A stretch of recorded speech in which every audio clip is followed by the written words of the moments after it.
So what can go wrong with our ability to produce and understand language? Well, any impairment in our language abilities is called an aphasia. And there are a variety of types of aphasia. So if we look over here on this diagram or on this cartoon drawn on top of the left hemisphere of the brain, what we see is we have Wernicke's back here.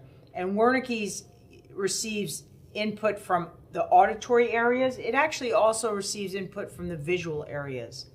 And this is an area that is responsible for understanding, comprehending language. People who have a damage in Wernicke's area will be able to talk fluently. There's nothing wrong with their motor pathways. This area, which is going to produce speech, is intact.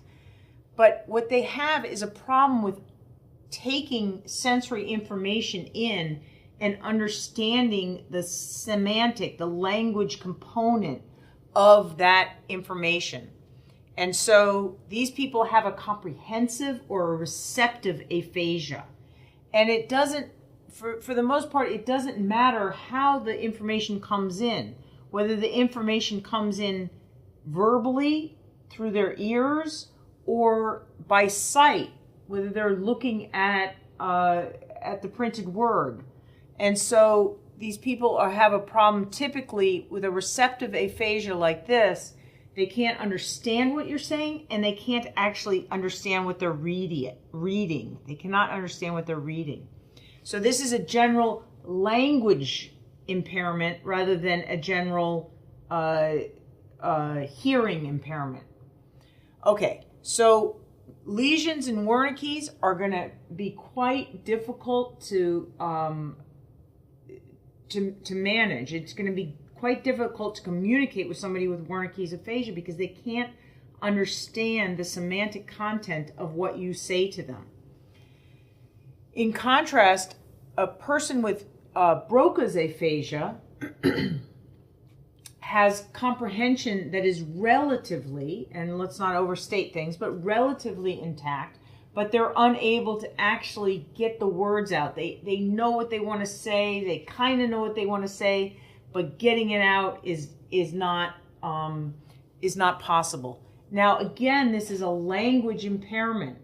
So a person that, for instance, communicates by sign language who has a lesion in Broca's area will have an impairment in signing, in actually doing the signing. So it's not an impairment with actual moving the lips, the tongue, the larynx, the glottis. It's not an impairment with the muscles or pathway or motor system of speech production. It's an impairment of language production.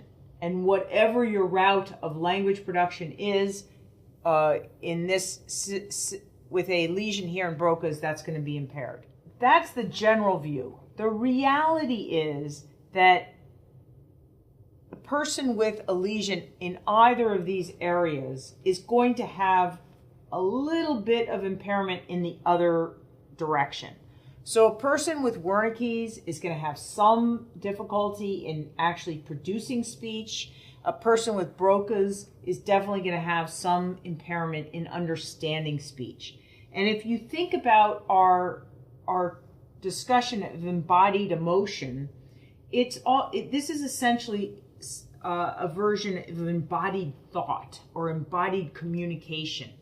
If as you're hearing something, you kind of repeat it, you somehow unconsciously repeat it, or it engages motor circuits as though you were saying it, and that helps you to understand it. And if Broca's area is damaged, then you can't repeat what you're hearing. You cannot go through any of the motor actions that support actually producing the speech, and so your ability to comprehend is a little bit impaired as well. And I just want to share with you one example of this.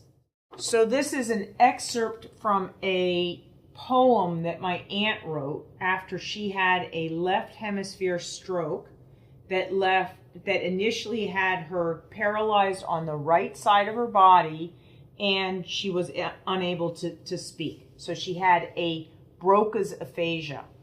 And she wrote this sometime after, as she was on her way to recovery. And I'm happy to say that as of today, you can't tell that she ever had a stroke. She speaks completely normally.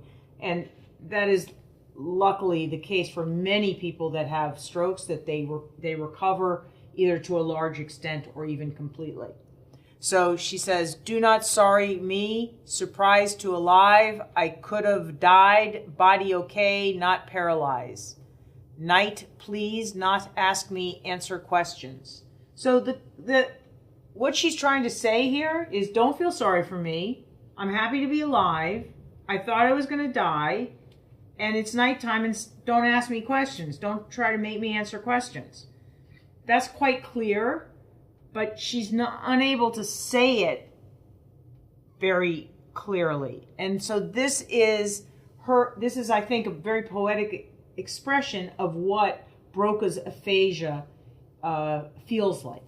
So what we're going to do in the next segment is to look at the contribution of the other side of the brain, the right half of the brain, to aphasia.